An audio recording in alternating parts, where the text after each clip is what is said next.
और एक बार फिर रुख करते हैं मुंबई से आ रही इस वक्त की बड़ी खबर का। कोर्ट में इस वक्त दलील दी जा रही है। संजय राउत के वकील दलील दे रहे हैं। उनकी तरफ से कहा जा रहा है कि पूरा मामला राजनीतिक है। ईडी पहले ही दलील सामने रख चुकी है और 8 दिन की कस्टडी मांग चुकी है।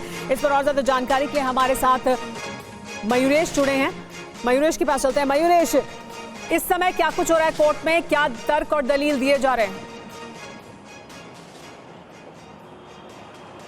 जी बिल्कुल, तर्क और दलीलें यही रखी जा रही है कि जो ईडी ने 8 दिन का समय मांगा है, संजय राउत की कस्टडी जो है वो उन्होंने मांगी है। तो संजय राउत के वकील का यही कहना है कि 8 दिन की कस्टडी की क्या ज़रूरत है, और ईडी जो है वो हम ये पा सकते हैं, हम ये पा नहीं सकते, या हमें इस केस में ये मिल सकता है, इन बेसिस पे, इन एजम्पशंस पे जो है वो कस्टडी नहीं मांग सकते। अगर उनके पास पुख्ता सबूत है तो उन्होंने उस पुख्ता सबूत को रखना चाहिए कोर्ट के सामने और फिर उनकी कस्टडी की मांग करनी चाहिए। उन्होंने ये भी कहा, माफ कीजिए, कि किसानों की सफलता के लिए 500 किसान आपको सिखाएंगे और पढ़ाएंगे सफलता का पाठ। फ्रीडम ऐप को अभी डाउनलोड कीजिए। संजय राउत को जो है वो कम से कम कस्टडी भी कोर्ट दे सकता है, क्योंकि ये कोर्ट का डिस्क्रिशन है।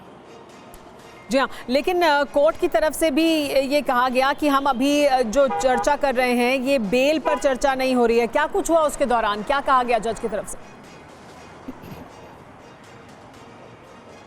जी बिल्कुल, जो अंदर से मैसेज आ रहा है वो यही है कि संजय राउत के वकील अशोक मुनगिरी ने ईडी की कार्रवाई को या ईडी की कार्रवाई के टाइमिंग के ऊपर सवाल उठाए हैं। उन्होंने कहा है कि जिस तरीके से संजय राउत को अरेस्ट किया गया है ये राजनीतिक तरीका है, ये राजनीतिक मोटिव इसके पीछे लग रहा है। तो टाइमिंग को लेकर अब क्वेश्चन किया जा रहा है।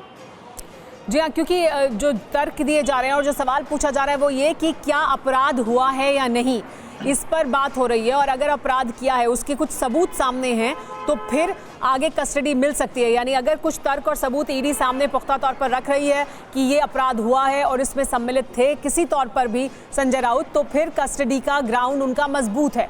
क्या इसी दिशा में चर्चा हो रही है, दलील दी जा रही है अंदर? जी बिल्कुल, इसी दिशा में फिलहाल दलील दी जा रही है।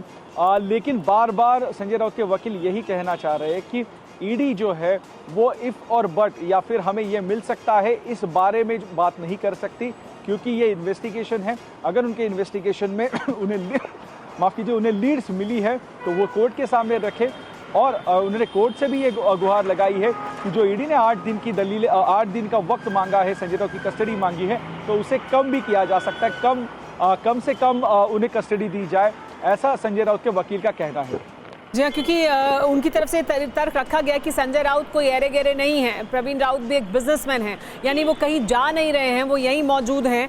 अगर आपको कुछ मिल जाएगा इस आधार पर आप कस्टडी मांग रहे हैं। लेकिन अब देखना यह है कि क्या अब की 8 दिन की कस्टडी मिलती है या नहीं, और अगर मिलती है तो कितने दिन की कस्टडी मिलती है?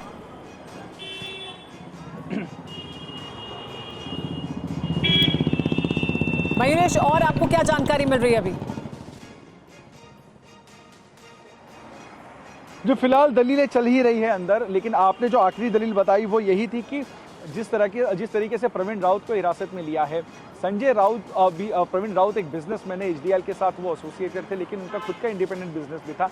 तो उनका यही कहना है कि हर वक्त ईडी ये नहीं कह सकती, क्योंकि संजय राउत एक पॉलिटिशियन है। और इससे पहले भी हमने देखा था कि ईडी का समन्स जब उन्होंने स्किप किया था, तब संजय राउत ने ईडी के समन्स को यही कारण दिया था कि वो एक रिस्पॉन्सिबल मेंबर ऑफ पार्लियामेंट है, और जो उपराष्ट्रपति पद का चुनाव चल रहा है या फिर सेशन चल रहा है वो उन्हें अटेंड करना ये उनकी ड्यूटी है। तो उसके बाद वो आएंगे। तो कहीं ना कहीं एक इमेज के बारे में उनके बताया जा रहा है कि वो कोई हम कहें कि वो कोई गुंडे नहीं है या फिर चोर उचक्के नहीं है। वो एक प्रतिष्ठित पॉलिटिशियन है, वो पत्रकार है, और वो कहीं नहीं जा रहे, वो यहीं पे है। तो इन्वेस्टिगेशन को वो पूरा सहकार्य करेंगे, लेकिन रिमांड जो है वो कम से कम मिले।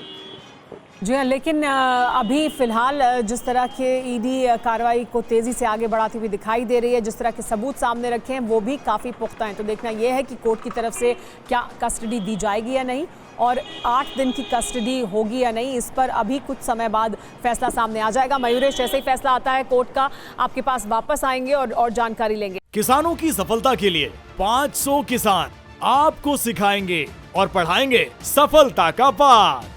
फ्रीडम ऐप को अभी डाउनलोड कीजिए।